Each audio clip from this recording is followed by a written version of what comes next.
Okay, the next part we are going to cover is related to the model inside the modeling tool. So let's create a new level first, basic level. Let's add with the modeling tool one simple box as we have done before. And now let's start playing with the modeling tool. I accept, select the model.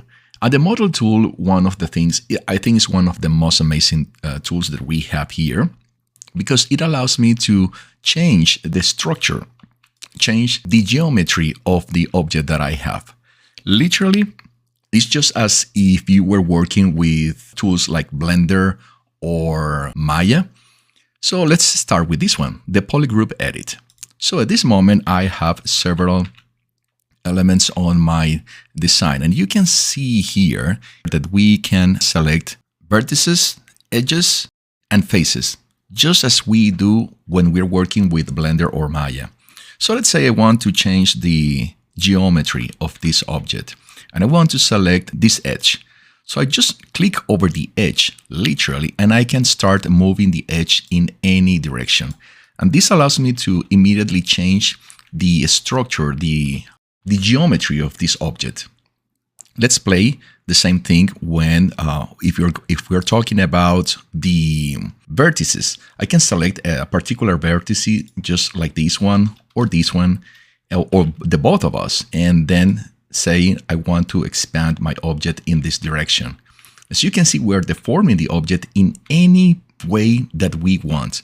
Let's say I want to select just this vertice. Let me click this particular vertice, and then I can move this one. In any case, you are able as well to say to the system, let me cancel this and start again.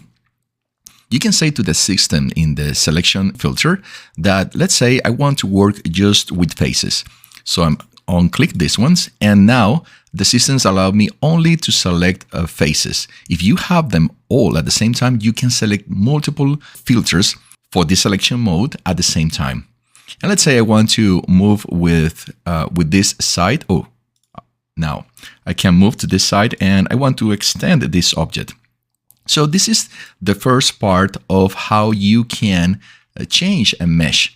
And remember that when we talk about the design of a mesh, once you accept, once you create your mesh, let's say that you create a mesh here, there is no other way of changing this mesh, to updating this mesh, if you are not going to use something like the model tool.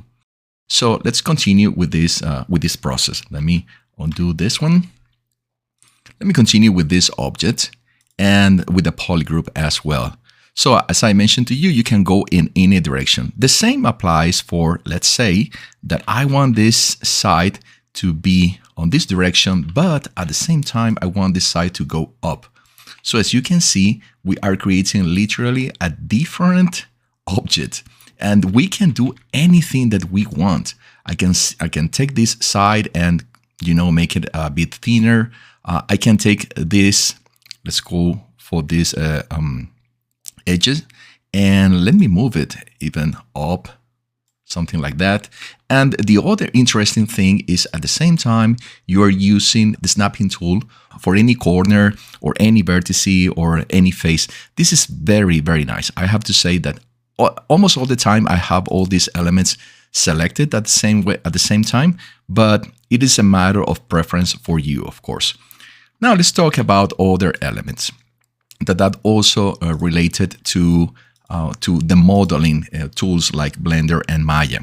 And this other is, let me go to Polygroup Edit again, and this one is the extrude. And I have to say this is one of the most used tools. Let me change this. Instead of 50, let me put the snap on 10. And now I'm going to extrude. So when I extrude, we created, as you can see, another element on the geometry, and we are controlling how tall or how much we're going to extrude depending on the snapping that we set here. Now I can select, let's say, a point like this one. And now you can see that the geometry of the object is totally different. Let me accept, and let's go to the one that we already visited before, which is the attributes. And let's inspect this object. And as you can see, the geometry is totally different. Originally, it was just a cube with 6 sides. But now the geometry of this object is a new one. Let's continue with the process of the modeling and go to the polygroup. Other elements that are important, I have to say that I use a lot, is the inset tool, which is this one here. So I'm going to select let me go to the top. I'm going to select this face, and then I will select the inset. And in the inset, as you can see, we are creating an element that will go inside this face. So let's say I want something like here. And now look at this. Look at this design, how beautiful it's looking. Now I can extrude this object and create something more particular, like it will be like the ceiling of a house. That could be one option. But also, after doing that, let's say I accept this, or no, let's say that I want to continue here. Then I can do the extrude again, and now I can create another element to the top. And this is something that the best way to learn it, and I can tell you this based on my experience, is try to create different things, different structure meshes, different geometries using these tools. Now, the most important things to use here is, I have to say, is of course the extrude, the inset, in some occasions the outset that do exactly the opposite. We can merge, cut faces, etc. But we're going to be covering this as we progress in more modelings that we are going to create.